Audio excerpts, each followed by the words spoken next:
Muy buenas tardes y saludos a todos pacificadores. Les doy la bienvenida al evento de esta noche, su historia. Good evening, peacemakers. I'd like to welcome you to Her Story this evening. My name is Jason Smith, and I am the Executive Director of BPFNA-Bautistas por la Paz, and it's a joy to be with all of you this evening as we hear from Dr. Yeris Mayol-García and Pari Lezama. They share their insights as scholars into the context of migration.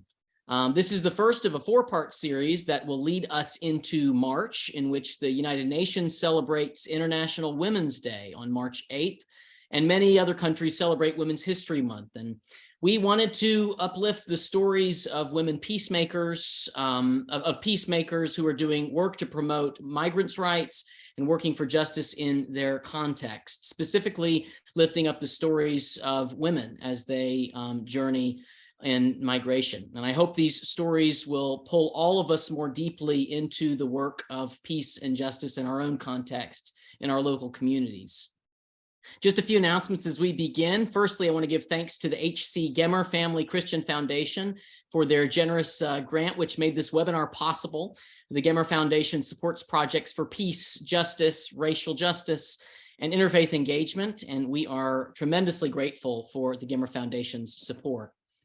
And I also wanted to invite everyone to join us at the first in-person peace camp since 2019.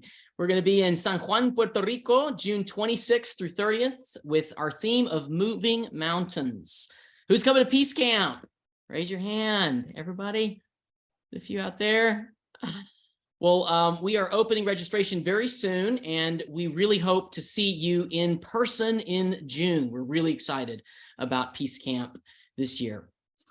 Well, now I would like to turn it over to BPFNA-Bautistas por la Paz Events Coordinator Jimena Ulloa, who will introduce our presenters this evening. It's a joy to be with you. I'm very happy to be able to be here this afternoon and to be able to have our conference speakers in this special day. And we're happy to have you here today and this afternoon to share about this important subject that moves us and touches us as a community. And this afternoon in this session, we're going to be speaking, as you saw on the slides, about the context of immigration. We know that there's a lot to speak about and that an hour and a half or 2 hours would not be enough to speak about it, but our speakers will speak from their experience and from their testimonies and their work, their knowledge. They'll tell us more of this context. We will speak with Yeris Mayol-García. She is a sociologist and demographer with a passion for issues associated with migrant families, children, ethnic minorities, and racial minorities. This passion that she has is rooted in her cross-cultural experiences growing up in several countries. She works as a statistician in the Office of Fertility and Family and the Census Bureau in the US, where she serves as a team leader for her colleagues working for the survey of income and program participation. Yeris holds a PhD in sociology and demography from Penn State University, an MA in demography from UPR, the Puerto Rico University, and a BA degree in anthropology from that same university, UPR. And she also has a master's degree and certification in project management. And she has presented her research at several conferences and has also published different articles in journals, books, reports, etc. And I'm also going to mention both of you and your biographies, and then we're going to give them the word to speak. I also want to introduce you to Pari Lezama. He has a BA in business administration from the Autonomous University Metropolitan. He has a degree in theology from the Presbyterian Theological Seminary of Mexico. He has a master's degree in biblical theology from the Pontifical University of Mexico and a specialization in community development from the University of Stellenbosch in South Africa.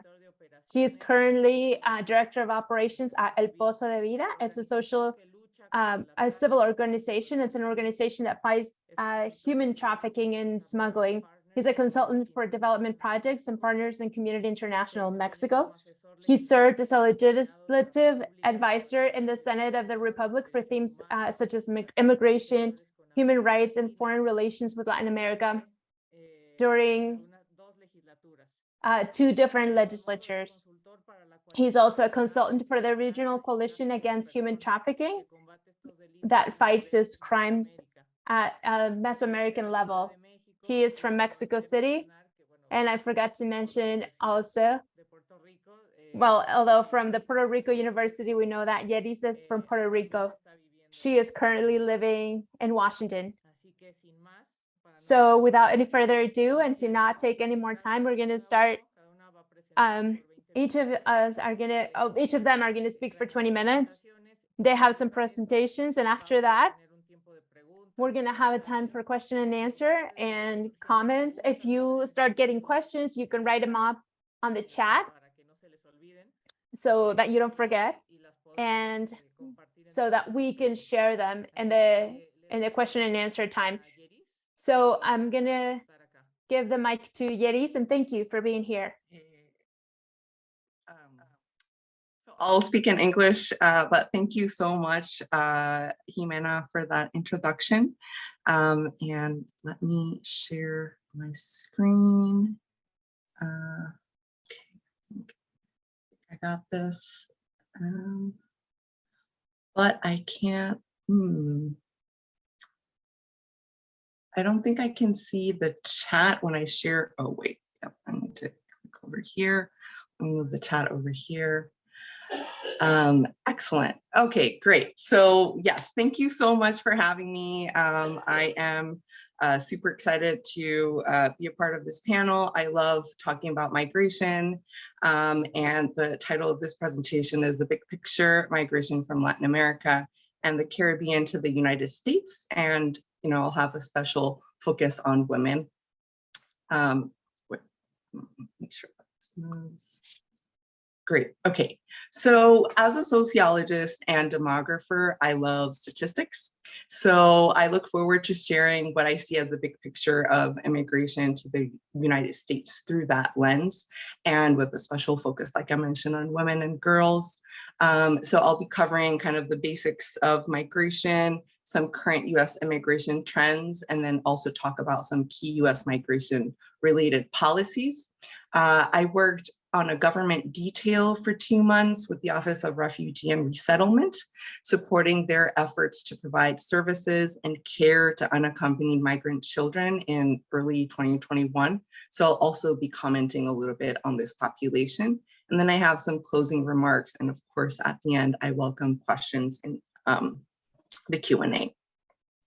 So to make this a little bit more interactive, whenever you see this orange or yellow hexagon, please feel free to type in the chat 1 or 2 words to answer the question that I'll be sharing. And yeah, so I look forward to hearing what you guys say, and I open up the chat so I can see what's going on there. All right, so let's start with the question. So why do you think that migrants might leave their home country?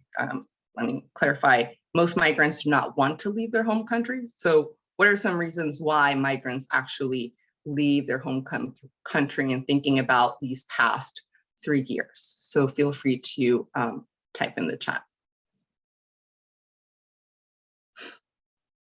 Again, the question is, why do you think migrants might leave their home country? Great, I see poverty, violence, economic opportunity, war, intolerable living conditions, safety, gang-related violence. Excellent, yes, you guys got this. So in sociology, these are called push factors because they push people to leave their home country. And like I said, the vast majority of migrants do not want to leave their home country. They do so because they have these factors pushing them out. So let's tackle a couple of these. So violence and conflict is a really big one.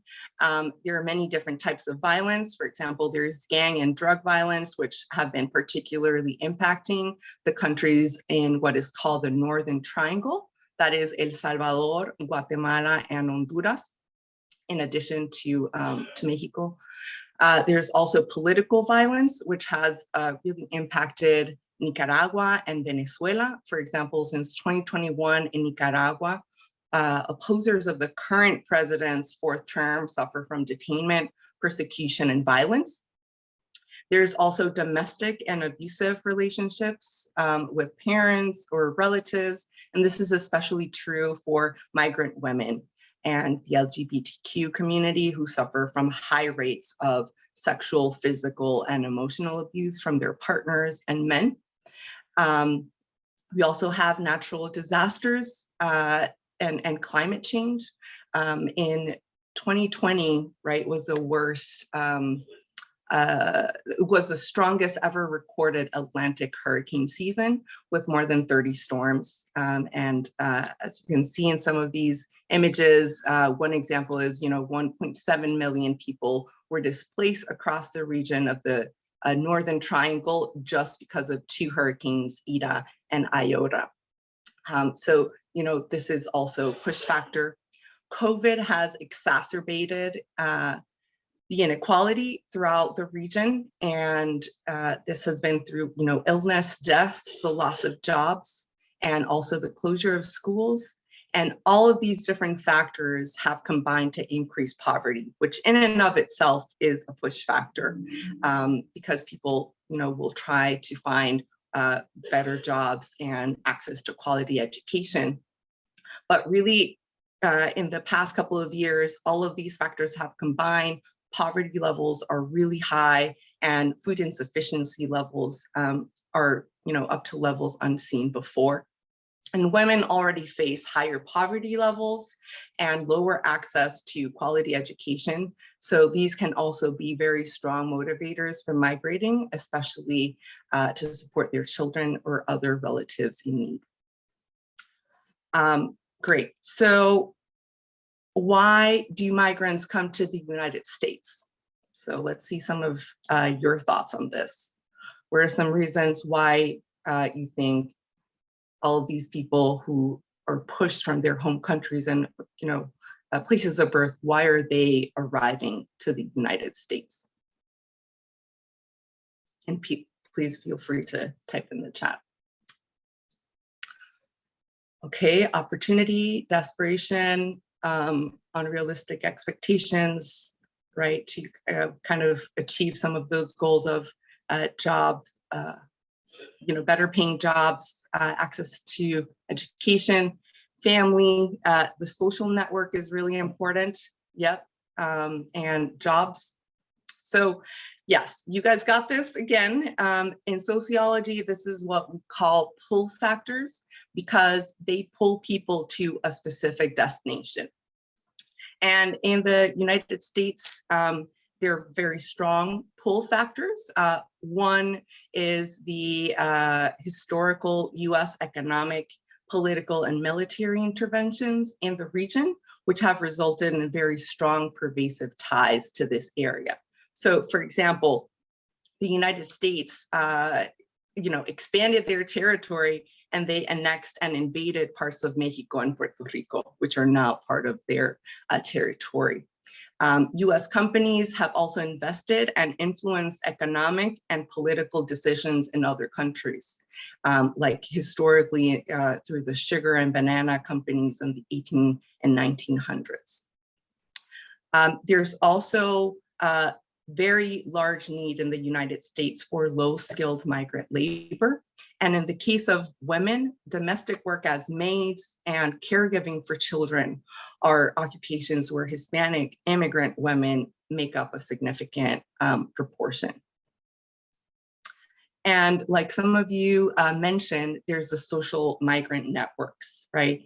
And in the case of women, many women travel to meet up with their partners, either cohabiting partners or spouses who are already in the United States, or to accompany them.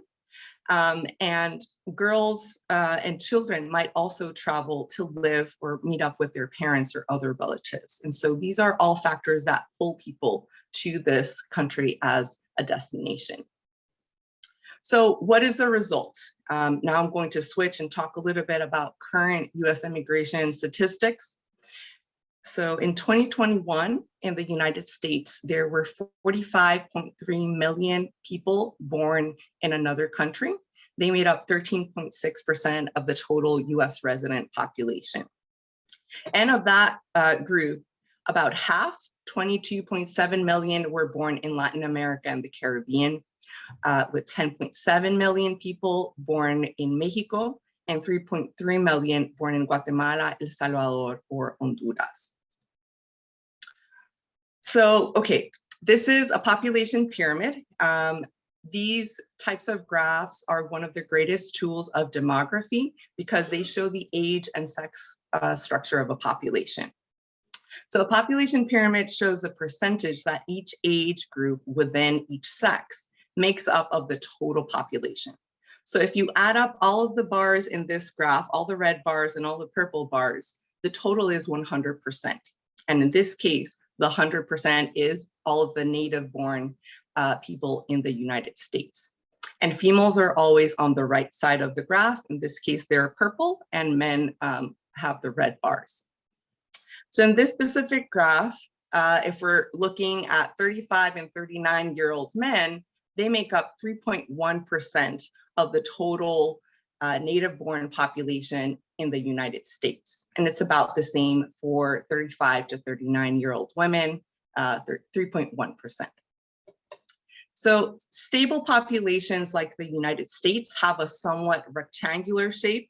As you can see here, although this is almost like a figure 8, there's a little bit of a waist, but, you know, bear with me that it's, you know, kind of like rectangle-ish, where you see that births at the bottom, so the bottom bar is 0, ages 0 through 4, they are enough that they can replace somewhat the bars on top. So now I'm going to show you what the population pyramid for the foreign-born looks like in the United States. And it looks like a diamond, right? It's very different than the population pyramid of the native-born. And why? This is because the population, the foreign-born population, is made up mostly of men and women coming in as young adults, right? To study, to work, to settle in the United States and start their families.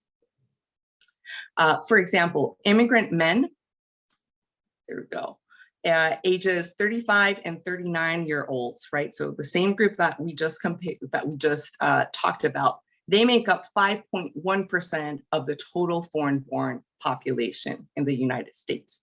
And immigrant women also make up about 5.1%. As you can see in this graph, the vast majority of immigrant women and men are in those working ages between 15 and 64, with the corners of this diamond between ages 35 and like 50. I don't have the pyramid showing only the Hispanic immigrant population, but high proportions of this group are younger. So you would see the corners of the diamond for the Hispanic foreign-born population a little bit lower, between the ages of 20 and 40. Another thing I want to point out in this graph is that foreign-born children make up a small proportion of all immigrants. As you can see, right, the bars are really short, but they are still a very important group because their levels are very high in terms of vulnerability, especially those who arrive to the United States as unaccompanied migrants with no legal guardian. And one more thing I want to point out is the top bar in both pyramids, right? It's for ages 80 plus, and the purple side is much longer than the red side. So women, we know that women live much longer than men, and this is, you know, this reiterates that fact. In the case of elderly immigrant women, they make up a, you know, much bigger proportion of the elderly than men. And they might also face more challenges regarding meeting basic needs like food and access to quality healthcare, in addition to facing language barriers. So this is also another population to bear in mind. It's also important to understand that there are different types of immigrants in terms of their legal status, and this has implications for their well-being. Among all foreign-born, the highest proportion are naturalized citizens, which they make up 45% of the foreign-born population in the United States, and that's kind of like the darkest brown slice of this pie. And they are followed by the lawful permanent residents, who make up 27%. These are the people who have green cards, most often gained through marriage or work. And then there's temporary lawful residents, who include tourists, students, and some workers. Most importantly, I think for this conversation is the gray section of this pie chart, which corresponds to unauthorized or undocumented immigrants. They're the third largest group among foreign-born people in the United States. And migrants can be undocumented either by unauthorized entry into the country or overstaying their legal temporary entry. And the implications of legal status are really important, both for the undocumented migrants, but also the people that they live with, because they live in constant uncertainty and fear of deportation until their status can be determined.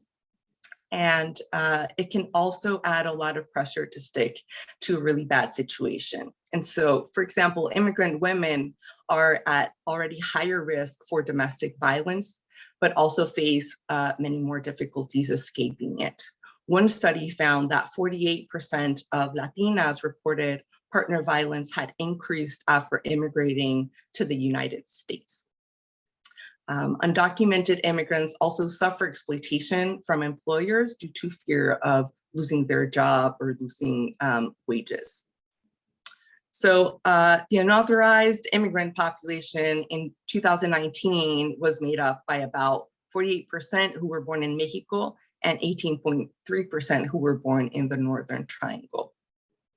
And one additional group that I want to mention are refugees and asylees, because they are a really important group within the foreign-born population, and they come to the United States seeking refuge and legal or lawful permanent residence status because of fear of harm and persecution in their home country.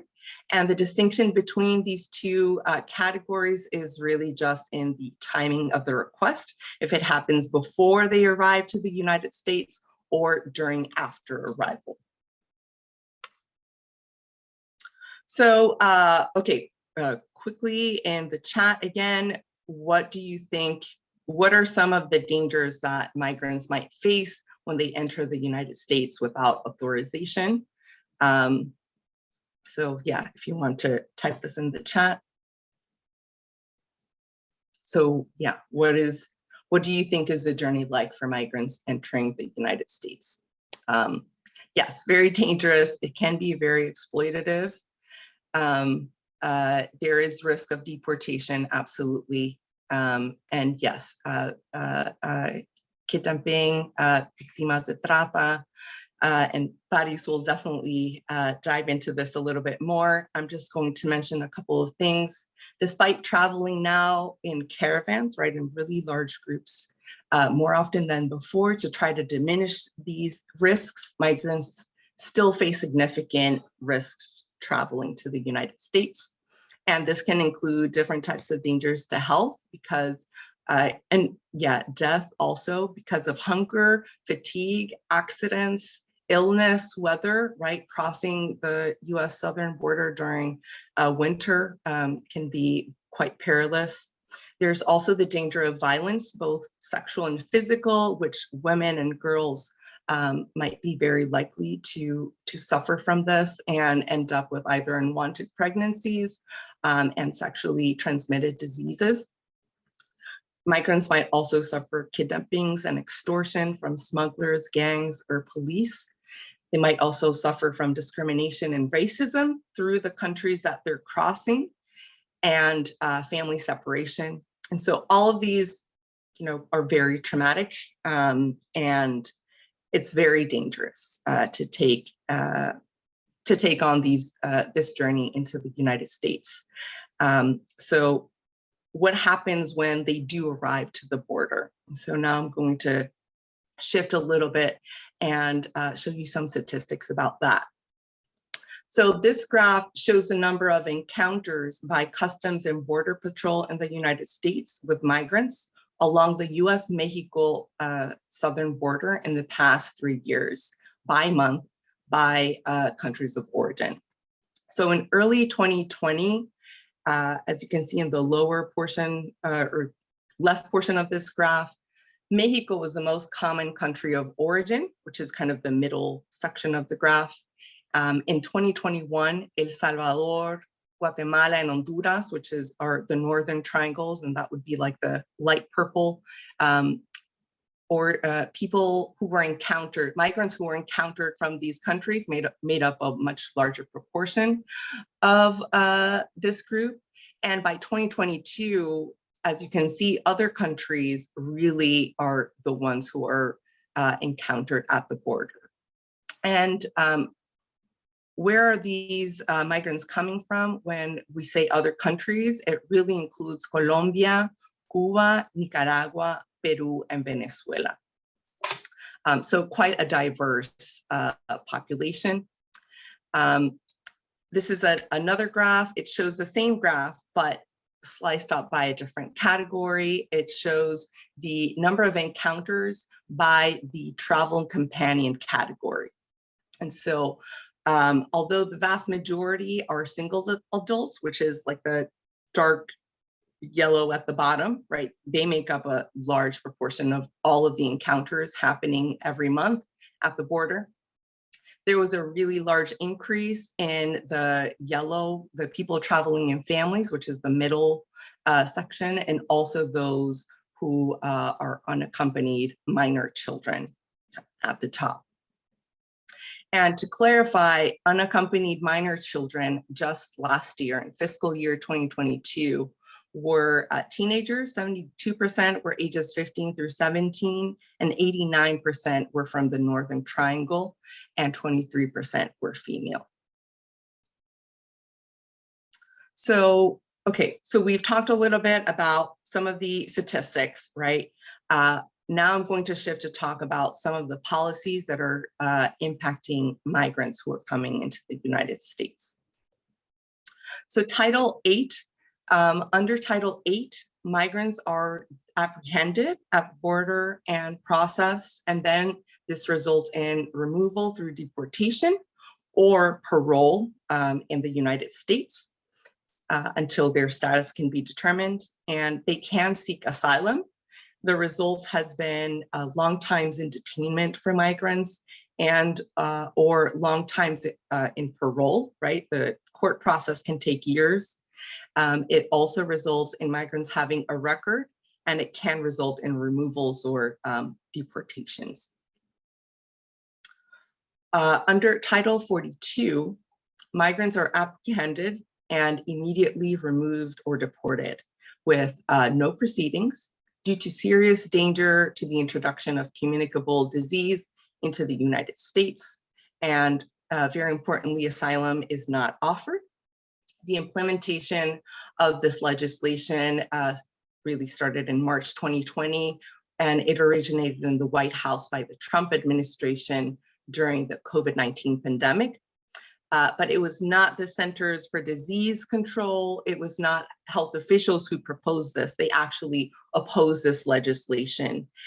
So this was really motivated by the prior US administration. And the end result has been multiple crossings and apprehensions of the same person, but no record. The Biden administration has tried to end this legislation, but Republican judges haven't allowed it. So it's become a very political issue in the United States. And it was recently expanded with a new parole policy, which I'll be talking about in a couple of slides. So this graph the same graph as the last two, right? It shows the number of encounters by Customs and Border Patrol by month along the US-Mexico border in the past 3 years. But it shows the type of policy under which migrants were processed. And so what this shows is that in the early months of the pandemic, so, starting April 2020 through like early spring of 2021, most of the encounters were expelled under Title 42. And then there was a big shift towards apprehension under Title 8. And, now most recently, it's kind of split between both policies. So there's also a new parole process for select countries, which just started about a month ago. And the United States, under this new process, the United States is committing to accept up to 30,000 migrants per year if they have a US supporter or relative who will support them financially. But this applies only to the following countries of Cuba, Haiti, Nicaragua, Venezuela, and Ukraine. This parole process offers advance authorization to travel from the home country to the United States, a temporary period of parole for up to 2 years of deportation, and also work authorization. So we'll see what happens with this. Still, we don't have any statistics with this yet. This is way too recent. Finally, I also want to point out the Homeland Security Act of 2002 because of its relevance for unaccompanied migrant children. This population is allowed to enter the United States. When they are encountered by Customs and Border Patrol, they are transferred to the care and custody of the Office of Refugee and Resettlement, also known as ORR, for reunification with a sponsor or an adult in the United States who will care for them while the child goes through the US immigration court proceedings. And specifically, the children that I'm talking about are children under the age of 18 who are encountered by Customs and Border Patrol or ICE without a parent or legal guardian. So sometimes they are arriving with relatives, but if it's an aunt, they will be separated from that person unless it's a parent or legal guardian. And these children also have no lawful immigration status in the United States.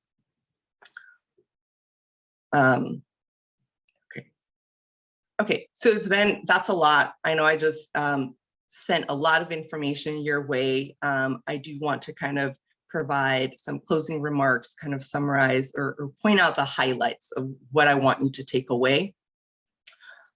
First, immigrants, especially women and girls, are a vulnerable population in their home countries during the journey and also at their destination, if that is the United States. They are also an incredibly diverse population of the United States in terms of social and demographic characteristics. Immigrants are also greatly affected by the changes in US immigration-related policies.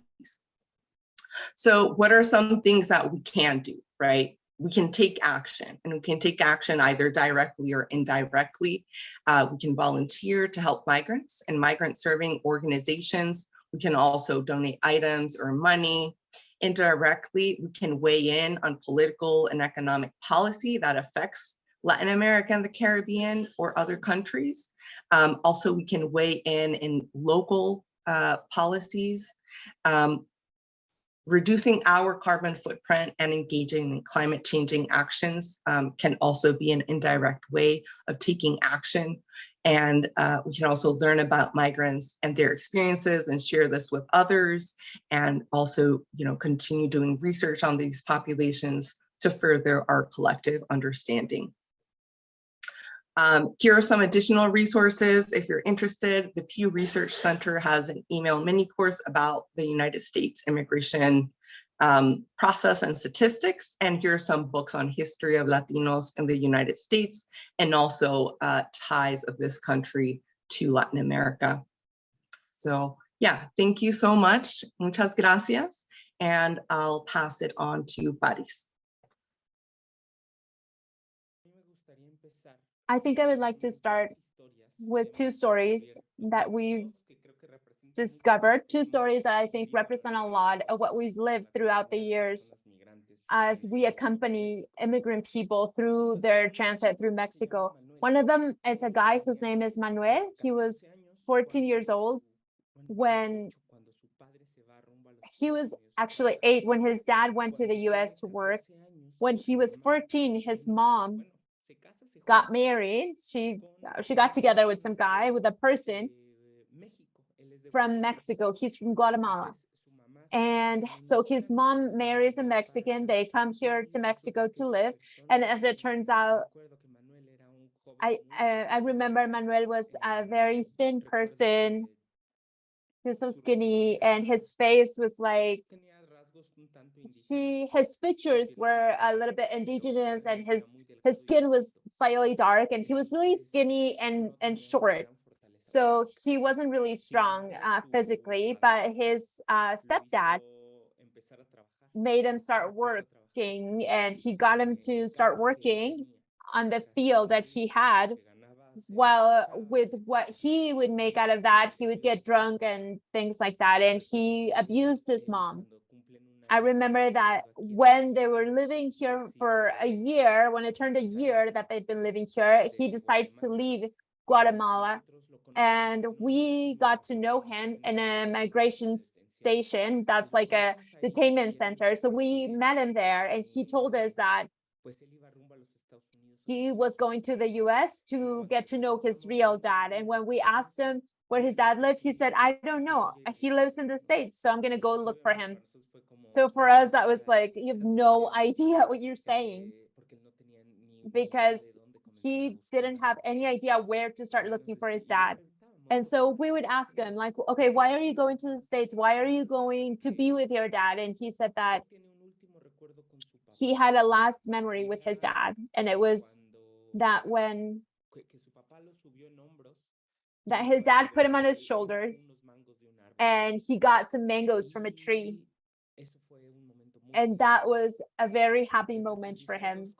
So he said, there are two things that I really enjoy: eating mangoes because it reminds me of that moment, but I now want to go with my dad because I remember that I was happy with him.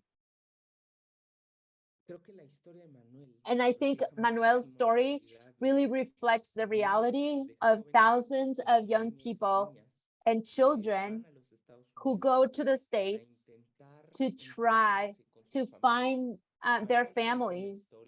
Manuel is just a story, but it reflects the reality of thousands of boys and girls who don't know their parents and who go to the United States to meet, to get together with their families. And we're going to talk a little bit more about that.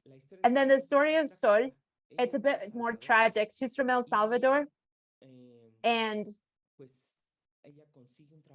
she finds a job in Tapachula in Chiapas. They tell her that she's going to work at a clothing store, and she has two sisters that are younger. Her dad left to the States when they were really little, and their mom, after a few years, also left. And so she was living there with her grandma. They barely made it financially because the grandma did not only take care of Sol and her sister, but she also takes care of her cousins, around 8 cousins from other daughters that she has and who also went to the US. And so the grandmother barely has enough to make it and to feed all these children, because it seems that none of the girls or none of their daughters or sons would send money.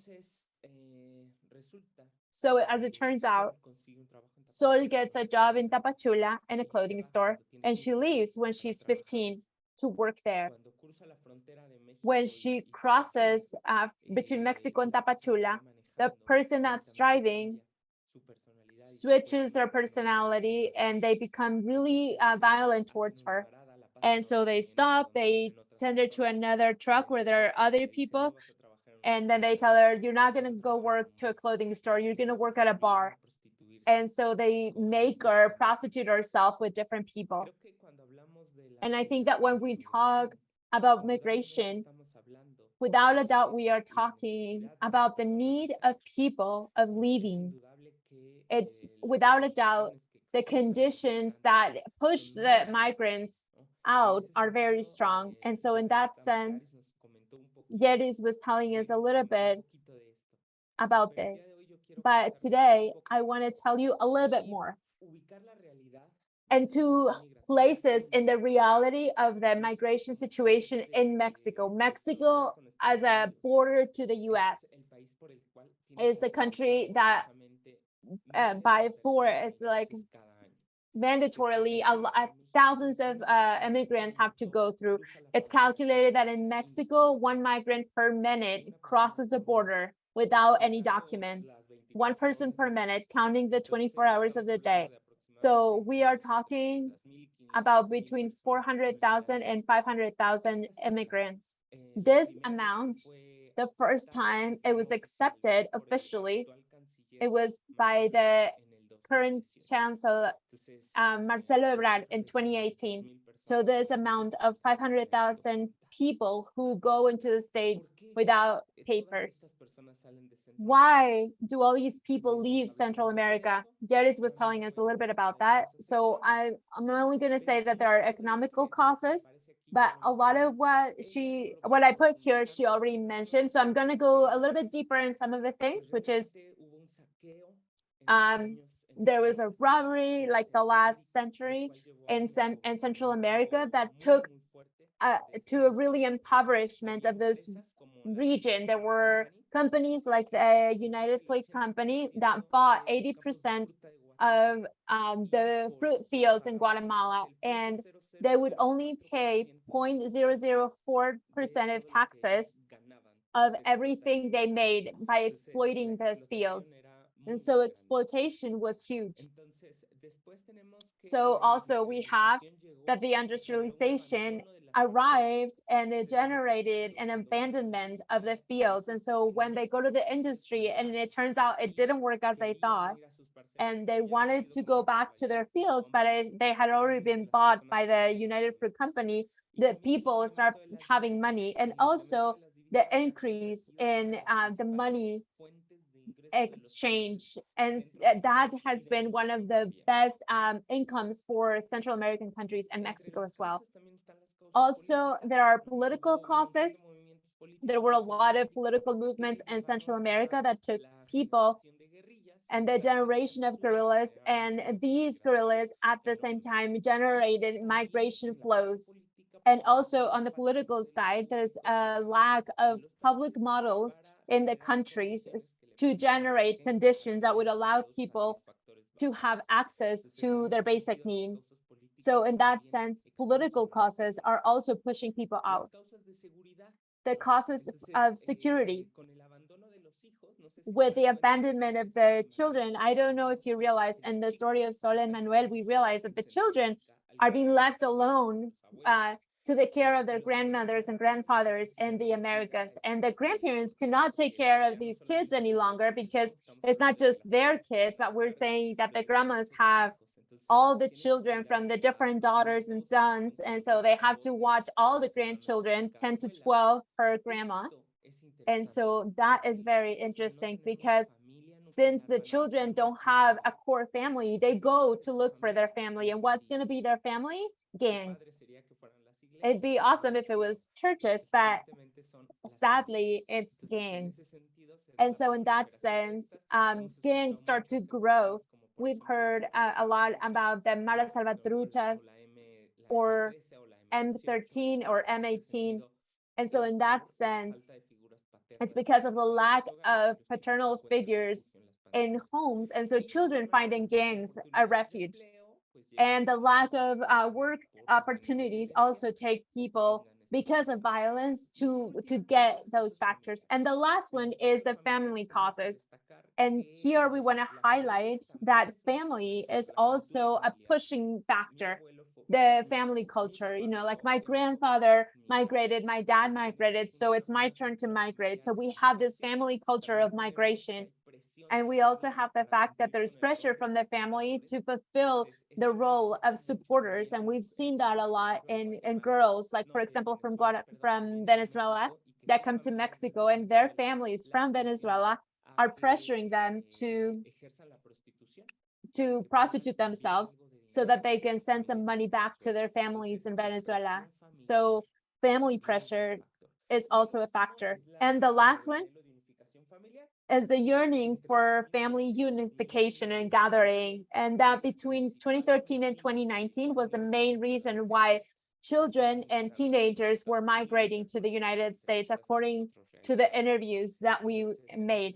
And so in that sense, the family causes are always pushing out. And now we're going to go into a figure that is very controversial, and it's the famous coyote. And I wish it were as cute as the little picture here, but the coyote is this figure of the person trafficker, the human trafficker. And this is the person in which the migrants are going to trust to get help, to fulfill their dream, to make it to the United States. They have to leave their country, and how are they going to do that? Through a coyote, or like a pollero, it's the other name they use. And this is a person who's going to guide them in their path to the United States. The coyote is seen as an ally. Why? Because they're going to provide the material for them to stay, and also they're going to provide the place where they're going to be housed. They're going to give you a place to stay, the beds, the bedding, the blankets, and some other things, you know, sometimes food.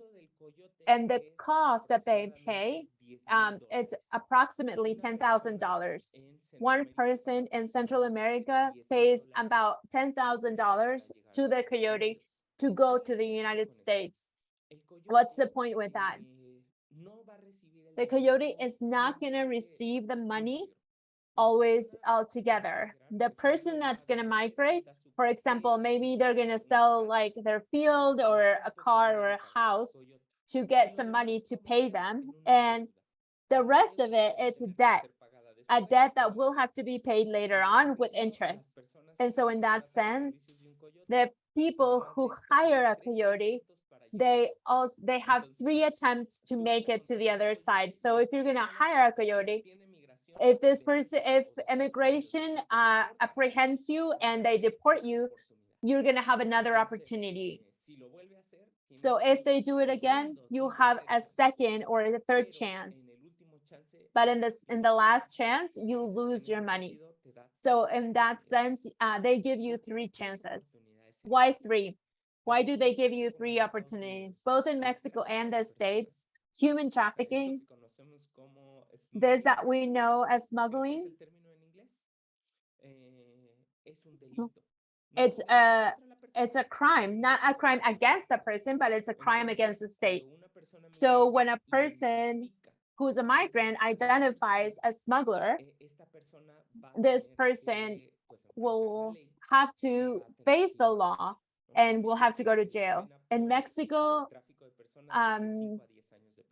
the penalty is 5 to 10 years of prison. And so in that sense, the coyote makes sure that they're not turned out by any of the migrants, because if they go to the police, then they're going to lose, the person is going to lose their chances to go to the US. So it's a way of ensuring to not be detained by the authorities and for the migrants to not go to the police against it. The coyote is also seen as a factor of protection. They're a figure of health and birth control. And so as Yeris was saying, 70% of the women, and check this out, we're going to highlight here because here we differentiate the gender issue. 70% of the women who cross through Mexico without papers, they suffer sexual violence in their journey. 7 out of 10 women who cross through Mexico are going to suffer through sexual violence. That's why they get a shot, a birth control shot when they start the trip as part of the services from the coyote. It's just a birth control shot so that if they get violence, like sexual violence, they don't get pregnant. So this is a risk that migrant women are willing to accept, and they're willing to live through. Why? Because the need that they have to leave their birth countries is bigger, and the fear that they have of staying in their hometowns and their home countries is higher than the risk of going through. So that's an interesting highlight. And even with all of these factors, the coyote is considered an ally. Even with the transportation, I don't know if you've been following the news a little bit, but now the migrants are found in trailers, in the back parts of trailers. About 300 to 400 people can travel in trailers. A few weeks ago, we were listening to a witness from Honduran people, and that they were going in a trailer and they were all standing. And so if somebody fell asleep or fainted, the people in charge would just throw them out. They would dump them to make space. So in that sense, even with transportation, even when there is the transportation, this exposes the migrants to health issues. And that's part of the function of a coyote.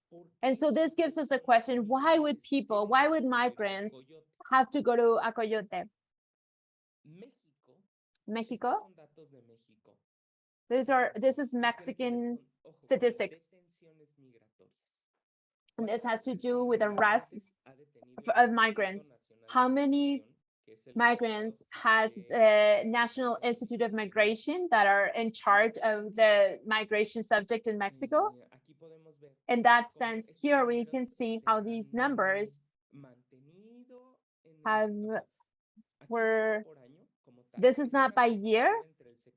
This is a comparison between the last period of presidency and this current period. So the first column is 2013. The next green column is 14, 15, 16, and 17. Sorry, so on the green columns is 12, 13, 14, 15, 16, and 18. So the 6 years of the last presidential period, and then the red ones are this current presidency. So we can see how our current president in the last 4 years has arrested or detained more migrants than the whole period before this. So in Mexico, detentions have grown in 26% compared to the period before. So our current president has detained 26% more migrants in 4 years than the last president did in 6 years. So obviously, this indicates that the migration policies in Mexico are focused on the detention of people, of the migrants. So I think this is very interesting because even though Donald Trump mentioned the idea of building a wall, it seems that it wasn't necessary to build any, because in fact, Mexico became a wall. So because we've detained a lot more migrants than the last period with the last president. After this, we have the refugee applications, because what happened as detentions increased, and also because of Title 42, Mexico became like a third safe country. What does this mean? That means it's a place where officially another country will keep you with your refugee application. So for example, we had a lot of people from Syria who wanted to request refuge in Europe, but they were taken to Turkey. So Turkey became a third safe country in which these people receive refuge, and the European Union gave money to Turkey to receive them. That's what it means. Mexico has not received any money from the US to support these refugee applicants, but in fact, Mexico is receiving a bunch of refugees that are not being able to make it to the United States. As you can see, from 2014 to this year, the amount of people who have requested refuge has grown increasingly. There was one also thing about this graph, and the migration detention part, I want to emphasize the percentages because in 2013, 16% of the people who were detained were women and 84% were men. That is the lowest amount. From there, it's increased to 25% women and 75% men. And in 2019, it came all the way to 35% women and 67 men. So on average, 1 out of 4 people who migrate and who are detained by the Mexican government in the last 10 years is a woman. So that means that women are migrating less. No, because in 2013, it was 1 out of 10. And currently we're talking about an average of 3 out of 10. So women migration has increased a lot. And we're expecting that in 3 to 4 years, this amount can go to like 40%, that 4 out of 10 migrants would be women. In deportations. In that sense, our current presidency doesn't have as many deportations as the last president, but the amounts are over 100,000 migrants. Obviously, in 2020, we have a reduction, this amount of 60,315 in the second year of government of our current president, but deportations in general have stayed above the 100,000. In 2015, it was the top where 181,000 people were deported, but out of that, they've been around the 100,000 deportations a year. What is making people take these decisions, these routes, and these journeys? I want to, before talking about that and what's generating that, and for these people to make these risks, I want to talk to you about the routes that people are following. As opposed to what was done before, that was migration 100% by land. Currently, people are migrating through the ocean, which makes it an even more dangerous endeavor. And also, it makes it a little bit invisible or hard to make the real amount of people who have been detained. Migrants travel to Guatemala to this part called Puerto Ocos. And from here, they take a ship and they go to Mazatán, Acatepagua, which is Mexico. Then they go to Tonalá, which is in Chiapas, and then to Salina Cruz, Oaxaca. And this whole route is done by ocean, by sea. And so, but when they come to Mexican Ocean, say like the institution that's in charge to protect the ocean is the Marine. And so when the Marines detect one of these ships, they take them to land, and they're not considered as migration encounters, but they're considered shipwrecks. They're considered shipwrecks, and these people are turned back to Guatemala, but they're not considered in the amounts of the Mexican policy for migration in Mexico. They're only taken as a record of shipwrecking from the Marine. But the point is that the amount of shipwrecks in Mexico from 2018 to 2023 has increased in about 400%. So we are talking about that the fact that these encounters that the Marines have with ships that come from Guatemala to Mexico has increased hugely, but we don't have an exact a certain date because they're not taken as migrants but shipwrecks. And so there's this void there that we need to clarify in our legislation, especially to attribute it correctly to the people. But the risk of traveling by ocean in a small ship, you can imagine. And after they come to Salina Cruz, they start going up through Ixtepec. They have to take this route, and I'm going to show you why. They have to go through Ixtepec, and there are 2 routes that are like the favorite ones of the migration matter, the Gulf route and the Pacific route. So the Gulf route, It goes from Ixtepec to Veracruz, as you can see there, and from Veracruz to Coatzacoalcos, and there to Tamaulipas. And from Tamaulipas, they can cross to Texas. The problem is that in this Gulf route, even though it's shorter, it's a more dangerous one, because just in this part is the Gulf cartel. And the Zetas, which were part of them, and now it's the Zetas cartel, that part is very dangerous for migrants. Even though it's quicker and it could take 3 to 5 days, it's more dangerous, and it's the one that most migrants avoid. The other route is go to Puebla, go to Mexico City, and from Mexico City to go to Guadalajara, go up through Sinaloa, Sonora, Mexicali, and make it all the way to California. This is the Pacific route.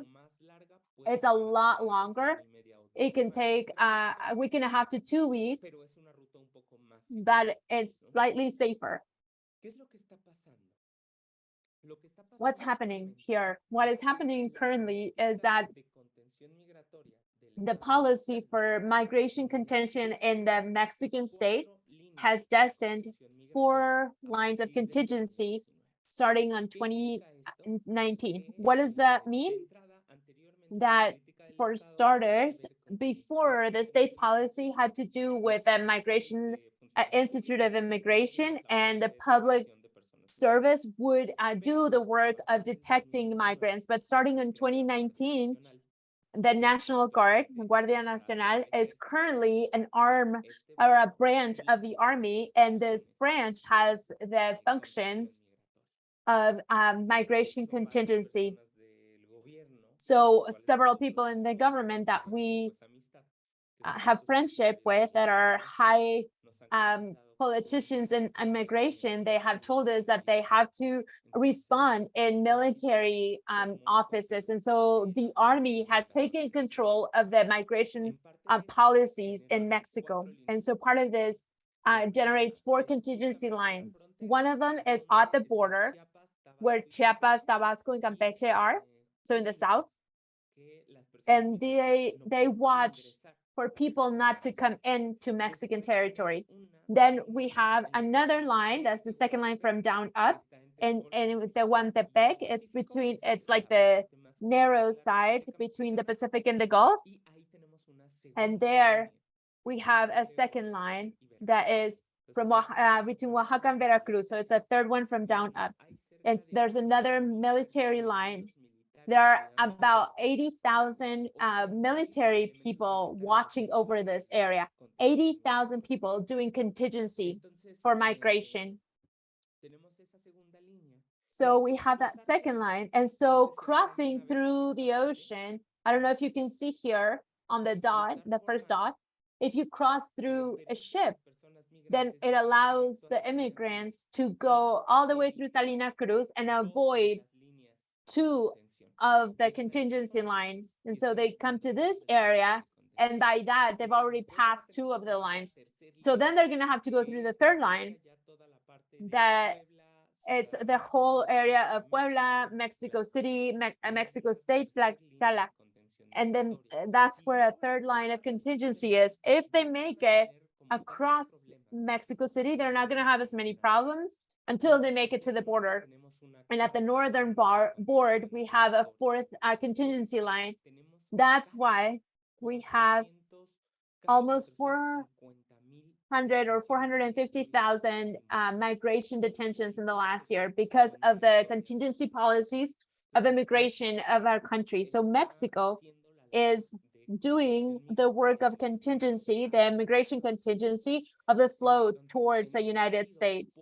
So in that sense, that's why migration or immigrants have to go to a coyote, because naturally they're not going to be able to find ways to go into the United States like in a regular or normal way. That's why they go to these figures and expose themselves to these. So what risks are they exposed to? And here I want to differentiate, especially in the gender subject. And I'm going to talk especially about women. So women migrants that we said is almost 3 out of 10 migrants are exposed to being victims of violence and they're on the road, different kinds of violence, but it can be physical violence, psychological violence, intimidation. They're also victims of discrimination. This discrimination is related to the fact that they are women and migrant women, because within the caravans of migrants or within the groups of migrants, there's also discrimination towards women who are migrant. It's not that it comes from the women to them, it comes from their peers, their national colleagues. So women who are migrants have told us that because they're women, they exclude them and they leave them behind on the road. Even though there are groups to go towards the north, these women are left behind and they're excluded from decision making and how to move and where to go. They have to literally follow what men in the group are indicating. So they suffer discrimination in their road to the United States. Evidently, they also suffer xenophobia. They're also not seen correctly. So in that sense, the sphere of foreigners is also related a little bit with the violence. Why? Because many men are going to go look for, many Mexican men will want to leverage the situation, take advantage of the situation to get some kind of sexual favor. So they're constantly suffering sexual violence and sexual abuse also from the policemen and authorities. And let's understand sexual abuse, not just through penetration, but just different like touchings and different things like that. Human trafficking, they also expose themselves to being trafficked. 7 out of 10 victims of human trafficking are women. So in that sense, the part of human trafficking is huge. How can they be a victim in that? There are 3 ways in which they can become human trafficking victims. The first one is that they're in their transit and the smuggler is linked to trafficking networks. And so in that sense, this trafficker or the smuggler can give the woman to a human trafficking network. I don't know if you've seen the movie Jaula de Oro, so the golden cage. And there you can see how these traffickers can be accomplices of exploitation and human trafficking networks. Another one is that she was contacted in her home country, and she's offered to go to the States to work or to study in some way, and they're in transit, and the person who's taking them, the trafficker or the smuggler, is part of the trafficking network that is taking the person to the States to be exploited. And the third is that they have been exploited and just being moved from one country to the other. We've seen that as well. Women from Venezuela who were exploited in Costa Rica, and then in Nicaragua, and then Guatemala, then they come here to Mexico, and they're being taken to the United States to continue to be exploited there. So they can be human trafficking victims there as well. And then they're exposed to accidents, like the trailers and the trucks get in accidents like we've seen here in Mexico, or trucks that go to like the river and people die, like they drowned down. In Nuevo León, there was an accident like that where 12 migrants suffered, and it turned out half of them were women, and they died, they passed away. So in that sense, accidents are a huge risk also for these people. So now there's also something important here that I want to differentiate between human trafficking and smuggling. These are 2 different things. In this first column, we're going to talk about human trafficking, and then the second one. So human trafficking is involuntary. The person is not going by their will. They're either being deceived or abusing them, or there's some kind of coaction or coercion towards us. Human trafficking can be in or outside of their same country. In the long term, it affects physical and psychological health. there is no previous payment, but there's an acquisition of a debt to initiate exploitation. So the person who's a victim of trafficking, they're not going to pay, but they're being taken and they're acquiring some kind of debt that they have to pay afterwards. There's a restriction in movement and recruiting response to the kind of exploitation that they're going to be submitted to. In trafficking, in smuggling, it has to do with the fact that it's voluntary. The person wants to be smuggled in, so they might be even paying to be taken from one place to the other. Smuggling always involves crossing borders. It always involves crossing borders.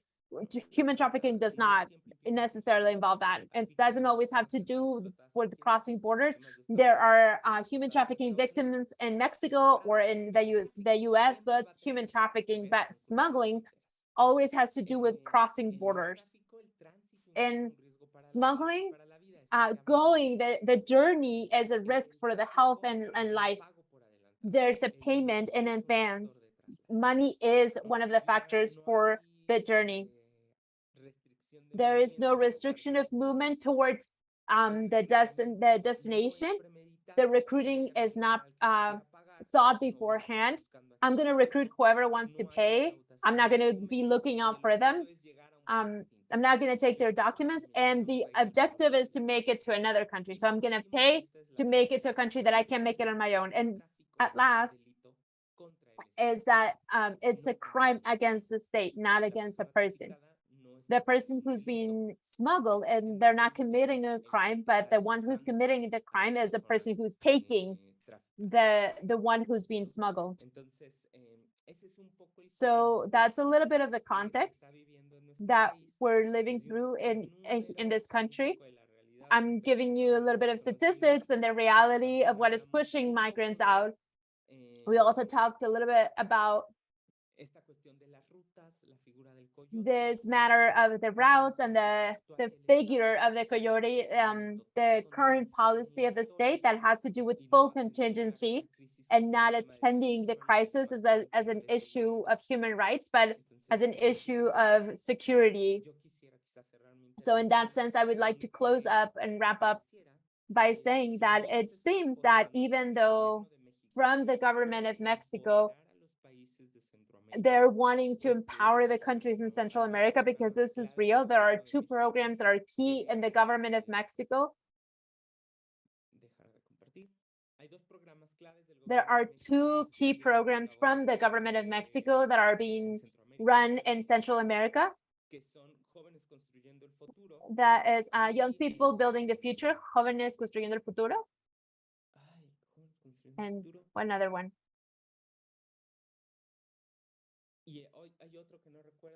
And another one whose name I don't remember, but it has to do with like sowing trees. It's called Sembrando Vida, Sowing Life. And these are the two key programs from the government in Mexico. And they've invested over $30,000 million in Central America with these two programs. The communities where this program has been ran, it's reduced migration in approximately 50%, which is for the government, this means success. But the communities where this program has happened are very small, and the program is very biased by paternalism. So in that sense, there's a lack of vision and development of that. So even though they're wanting and they're having the goals to generate the right to stay home, which is a right that we don't talk about enough, the right to stay in your home country, but they're not checking on the humanitarian help for the people who are suffering through this crisis.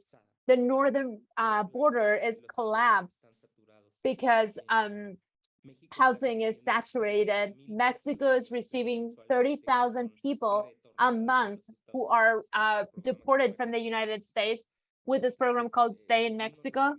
So we are still receiving people from Cuba, Nicaragua, Venezuela, and some other country I forgot, but we're still receiving these people pushed out by the factors that we talked about, but who cannot have refuge status in the US because they have to request it from their home countries. So in that sense, it would seem that the measures that are being executed, even though are correct, they're good, they're insufficient. And even though the humanitarian cost has been pushed to the side to make it into a security matter in the migration subject from the government, it seems that there is no direct attention to human rights of the migrants in Mexico.